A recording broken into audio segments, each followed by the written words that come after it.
BRS party की कारगुजार सदर केटी रामाराव ने एक बार फिर वजीर आला रेवंत रेड्डी के खिलाफ सख्त लबो लहजे का इस्तेमाल किया है। बोपालापल्ली बलदी इंतखाब की मुहिम से खिताब करते हुए केटीआर ने कहा कि हमारी और पार्टी के दूसरे लीडर्स के खिलाफ नाशाइस्ता अल्फाज को हम बर्दाश्त नहीं करेंगे, लेकिन केसीआर के खिलाफ कोई भी नाशाइस्तगी बर्दाश्त नहीं की जाएगी।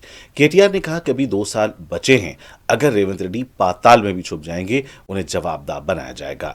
केटीआर ने कहा कि रेवंत रेड्डी ये कहते हैं कि भोपालापल्ली जिले को खत्म नहीं किया जाएगा।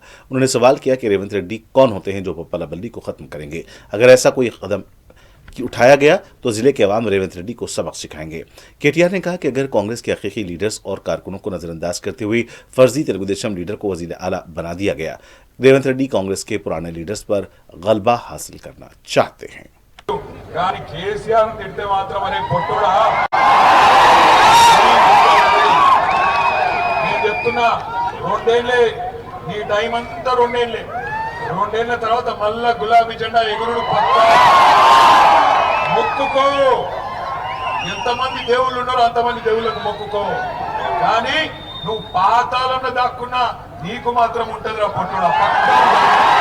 కేసీఆర్ అంటే మాత్రం విడిచిపెట్టాం, మా కార్యకర్తలంటే కూడా